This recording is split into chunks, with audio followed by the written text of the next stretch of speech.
प्रिय मित्रों, जब कोई स्त्री कभी कभी किसी परिस्थिति विशेष में चतुराई या चालाकी दिखाती है या दूसरों को बेवकूफ मानते हुए कोई अभिनय, ढोंग या पाखंड करती है, तो इस तरह की स्थिति को भारतीय समाज में त्रिया चरित्र कहा जाता है। संस्कृत में एक कहावत भी है, त्रिया चरित्र देवम न जानम, यानी देवता भी स्त्री के चरित्र को नहीं समझ सकते हैं। प्रिय साथियों, आज जो कहानी मैं आपको सुनाने जा रहा हूँ वह त्रिया चरित्र की है। जो भी व्यक्ति इस कहानी को पूरा सुनता है वह अपने जीवन में कभी भी धोखा नहीं खाएगा। इस कहानी को सुनकर आप अपने जीवन में कई तरह के बदलाव ला सकते हैं। बहुत समय पहले की बात है, पंपापुर नाम का एक राज्य था जहाँ पर विलासराय नामक राजा राज्य करता था। राजा का जैसा नाम था वैसे ही उसके गुण थे, अर्थात वह एक विलासी राजा था। पूरे राज्य में स्वच्छंदता का बोलबाला था। न केवल पुरुषों अपितु स्त्रियों का भी हद दर्जे तक चारित्रिक पतन हो गया था। विवाहेतर संबंध कायम करना एक आम बात थी उस राज्य में। उस राज्य में सुधर्मा नामक एक लकड़हारा रहता था। उसकी पत्नी का नाम सुलक्षणा था। सुधर्मा सुबह सुबह लकड़ी काटने जंगल में चला जाता था और देर शाम तक वापस घर लौटता था। दिन भर घर में सुलक्षणा अकेली रहती थी। सुलक्षणा अति सुंदर स्त्री थी और आत्ममुग्धा नायिका की तरह अपने रूप यौवन को आईने में देख देख कर हर्षित होती रहती थी। शाम को सुधर्मा थका हारा आता था और खाना खाकर जल्दी ही सो जाया करता था। सुलक्षणा घर का काम निपटा कर और सज संवर कर जब तक सेज पर आती थी तब तक सुधर्मा अपने ख्वाबों की दुनिया में सैर करने चला जाता था। बेचारी सुलक्षणा उदास हो जाती और सेज पर तड़पती रह जाती थी। उसका अतृप्त यौवन खून के आंसू रोने लगता था। घर गृहस्थी का सारा सामान दुकान से सुलक्षणा ही लाती थी। एक दिन सेठ कहीं गया हुआ था और उसकी दुकान पर उसका नौजवान पुत्र मणिराय बैठा था। वह सुंदर तथा नौजवान था। सुलक्षणा उसकी जवानी को देखकर उस पर फिदा हो गई। सेठ के बेटे मणिराय ने भी सुलक्षणा जैसी सुंदर और सुडौल स्त्री पहली बार देखी थी, इसलिए वह भी सुलक्षणा की ओर आकर्षित होने लगा। दो जवां प्यासे दिल मिल गए तो अब बदन मिलना भी आवश्यक हो गया था। मणिराय ने एक मिलन की जगह भी खोज ली थी। सुलक्षणा रोजाना सुधर्मा के सो जाने पर मणिराय से मिलने जाने लगी और वह सुबह होने से पहले वापस आ जाती थी। वह दोनों बिना किसी रोक टोक के रात को मिलने लगे। एक दिन सुधर्मा जंगल में लकड़ी काटने गया तो उसने देखा कि एक साधु बेहोश पड़ा है। सुधर्मा ने उस साधु पर ठंडे जल के कुछ छींटे मारे तो साधु ने आंखें खोल दी। सुधर्मा ने साधु को बैठाया और ठंडा जल पिलाया तो उसमें कुछ जान आ गई। थोड़ी देर बाद उसे खाना भी खिलाया तो उसके बदन में थोड़ी ताजगी महसूस की और वह चहलकदमी करने लग गया। सुधर्मा ने उस साधु से बेनती की कि कुछ दिन वह उसका आतिथ्य स्वीकार करे। सुधर्मा के आग्रह को साधु महाराज टाल नहीं सके और शाम को वे साधु महाराज सुधर्मा के साथ उसके घर आ गए। साधु को देखकर सुलक्षणा मन ही मन क्रोधित होने लगी और उसके तन बदन में आग लग गई। उसे लगा कि अब उसकी चोरी पकड़ी जा सकती है, इसलिए वह साधु को घर में नहीं रखने की जिद करने लगी। सुधर्मा ने उसके सामने समर्पण करते हुए कह दिया कि साधु महाराज बस 1-2 दिन ही रहेंगे। इस पर सुलक्षणा राजी हो गई। रात में सबने खाना खाया और साधु के लिए आंगन में चारपाई बिछा दी। सुधर्मा खाना खाने के तुरंत बाद ही सो गया, लेकिन सुलक्षणा की आंखों में नींद कहाँ थी। उनकी आंखों में तो सिर्फ मणिराय की तस्वीर बसी हुई थी। उसका मन उड़कर मणिराय के पास चला गया था, मगर बदन तो सुधर्मा के घर में ही पड़ा था। यौवन को मन से ज्यादा तन की जरूरत होती है। सुलक्षणा को अपना बदन जलता हुआ महसूस होने लगा। उस आग बुझाने के लिए उसे मणिराय के सागर की जरूरत थी। सुलक्षणा उठी और उसने देखा कि सुधर्मा सो रहा है। उसके बाद वह साधु के पास गई। साधु भी चुपचाप लेटा था। सुलक्षणा ने समझा कि वह सो रहा है और फिर वह बन संवर कर मणिराय से मिलने के लिए चल पड़ी। साधु एक अनजान व्यक्ति के घर में ठहरा था और सुलक्षणा ने उसे बड़ी मुश्किल से घर में रहने दिया था, जबकि उसने यहाँ रहने के लिए कहा ही नहीं था। सुलक्षणा के व्यवहार को देखकर साधु महाराज के मन में शंका पैदा हो गई और वह सोचता ही रहा। इसलिए उसे नींद नहीं आई और उन दोनों के क्रियाकलाप देखता रहा। जब सुलक्षणा उसके पास आई तब वह दम साध कर चुपचाप लेटा रहा। उसने सुलक्षणा को बंद संवर कर कहीं पर जाते हुए देख लिया था, मगर वह चुपचाप पड़ा रहा। उसने यह भी देख लिया था कि सुबह होने से पहले ही सुलक्षणा वापस घर आ गई थी। उसे अब सारी बातें समझ में आ गई थीं। दूसरे दिन सुधर्मा जब जंगल लकड़ी काटकर घर लौटा तो साधु ने सुधर्मा से कहा कि वह अपनी पत्नी से सावधान रहे, और उसने इस बात की सच्चाई भी उसे बता दी कि वह रात को कहीं किसी से मिलने जाती है। इस पर सुधर्मा को सुलक्षणा पर बहुत क्रोध आया और उसने सुलक्षणा को बुरी तरह से मारने और पीटने लगा। उसने सुलक्षणा को एक खंभे से बांध दिया और सो गया। सुधर्मा के मकान के पड़ोस में जेठाराम नाई रहता था, जिसकी पत्नी का नाम बिमला था।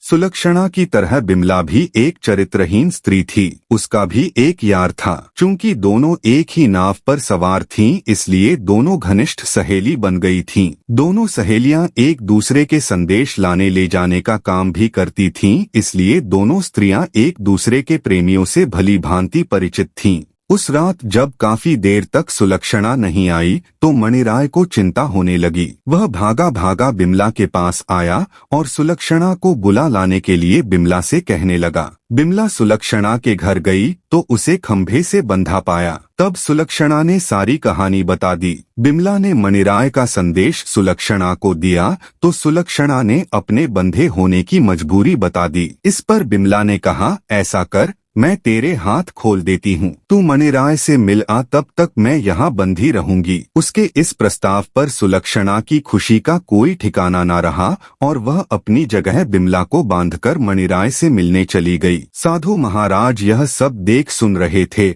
मगर वे चुपचाप खाट में दम साधे पड़े रहे। रात में जब सुधर्मा की नींद खुली तो उसे सुलक्षणा पर थोड़ी दया आई और उसने सोचा कि उसने कुछ ज्यादा कठोर रूप धारण कर लिया है, अब सुलक्षणा को खोल देना चाहिए। लेकिन मन ने कहा, अगर वह फिर से अपने प्रेमी से मिलने चली गई तो? अब इस सवाल का कोई जवाब नहीं था उसके पास। उसने सोचा कि इस बार यदि सुलक्षणा वचन दे दे कि वह अपने प्रेमी से मिलने नहीं जाएगी, तब वह उसे खोल सकता है। सुधर्मा ने जोर से आवाज लगाई, कलंकिनी, अगर मुझे तू यह आश्वासन दे दे कि तू अपने प्रेमी से मिलने नहीं जाएगी तो मैं तेरे बंधन खोल दूंगा। लेकिन वहाँ पर तो सुलक्षणा है ही नहीं थी, बल्कि वहाँ पर तो बिमला बंधी हुई थी। बिमला ने सोचा कि यदि वह कुछ भी बोलेगी तो उसकी आवाज से सुधर्मा को पता चल जाएगा कि वह सुलक्षणा नहीं कोई और है, तो फिर सारा भांडा ही फूट जाएगा। इसलिए वह कुछ नहीं बोली और चुप रही। उसके इस तरह चुप रहने पर सुधर्मा को गुस्सा आ गया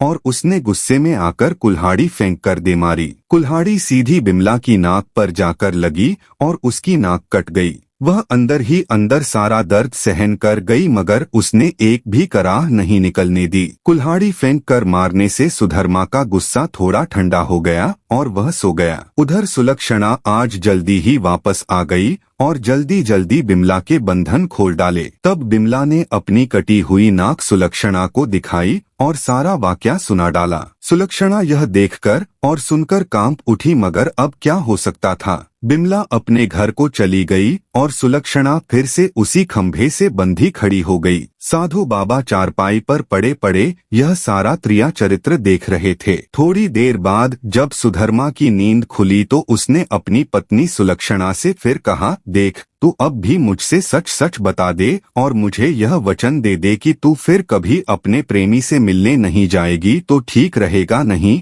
तो जिस प्रकार मैंने तेरी नाक काटी है अब तेरे जीव भी काट दूंगा। इन शब्दों को सुनकर सुलक्षणा के षड्यंत्रकारी दिमाग में एक युक्ति सूझी। उसे पता था कि नाक उसकी नहीं बिमला की कटी है और इस बात का पता सुधर्मा को नहीं है। अत इस नासमझी का फायदा उठाना चाहिए। तब उसने त्रिया चरित्र दिखलाते हुए नाटक करना शुरू कर दिया और जोर जोर से रोना शुरू कर दिया। रोते रोते बोली, तुम मर्द लोग बड़े बेरहम होते हो, अपनी पत्नी पर झूठा इल्जाम लगाकर उसकी नाक काट देते हो। मैं कोई चरित्रहीन स्त्री नहीं हूँ जैसा कि तुमने मुझ पर आरोप लगाया था। मैं एक पतिव्रता स्त्री हूँ और मैं आज तुम्हें यह सिद्ध करके दिखा दूंगी कि मैं कितनी सती, नेक और पतिव्रता हूँ। ऐसा कहकर उसने आसमान की ओर देखा और भगवान को संबोधित करते हुए बोली, हे प्रभु, हे माता गौरी, हे समस्त देवी देवताओं, हे दसों दिशाओं, आप सभी मेरी बात ध्यान से सुनो और मेरे साथ न्याय करो। मैं यदि तन मन और वचन से एक पतिव्रता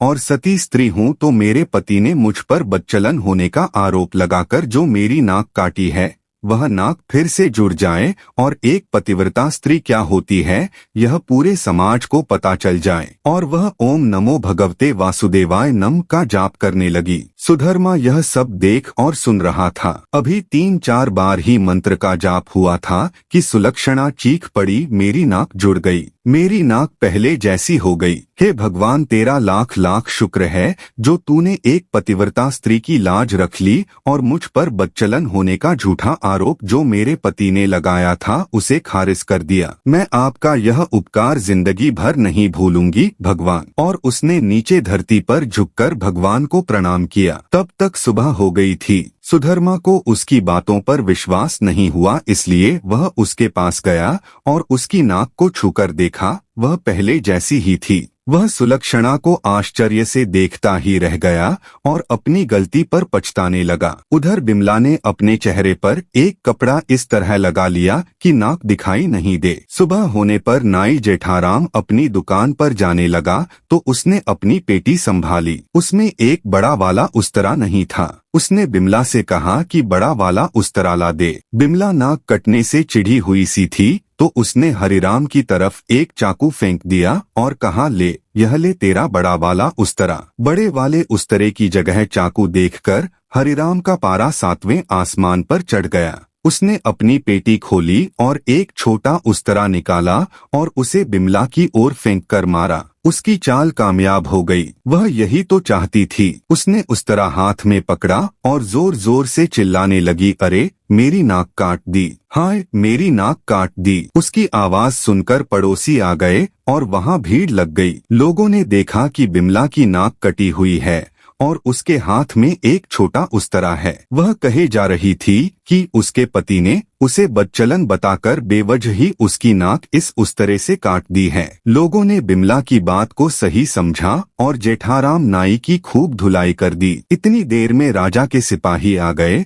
और जेठाराम नाई को पकड़कर ले गए। राजा की अदालत में मुकदमा चला। बिमला ने स्वयं को सती सावित्री पतिव्रता बताते हुए अपने पति पर आरोप लगाया कि उसने उसे चरित्रहीन बताकर उसकी नाक उस उस्तरे से काट दी थी। उस्तरा भी था और सुशीला की नाक भी कटी हुई थी। एक पत्नी अपने पति पर ऐसा आरोप क्यों लगाएगी? अतः राजा ने जेठाराम नाई को दोषी मानते हुए उसे मृत्युदंड सुना दिया। इस मृत्युदंड की चर्चा पूरे राज्य में फैल गई। सुधर्मा के घर में ठहरे हुए साधु महाराज ने भी जब जेठाराम नाई को मृत्युदंड की बात सुनी तब वह विचलित हो गया। उसे दोनों स्त्रियों के त्रिया चरित्र का संपूर्ण ज्ञान था, जिसकी चपेट में एक निर्दोष व्यक्ति जेठाराम नाई आ रहा था और अपनी जान से हाथ धो रहा था। तब वह साधु राजा के पास गया और संपूर्ण घटनाक्रम राजा को कह सुनाया। राजा ने सुधर्मा और सुलक्षणा को दरबार में बुलवाया और कड़क कर सारी बातें सच सच बताने के लिए कहा। तब सुलक्षणा और बिमला ने सारी बातें सच सच बता दी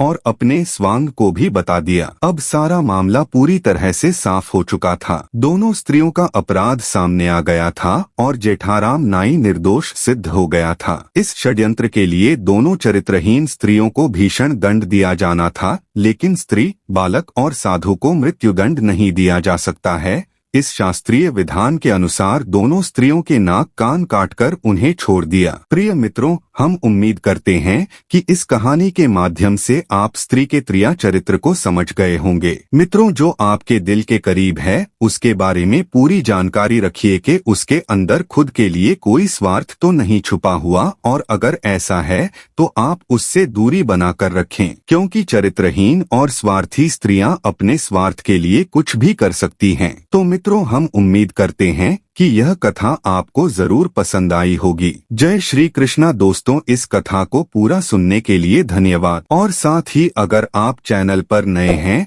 तो चैनल को सब्सक्राइब और वीडियो को लाइक जरूर कर देना।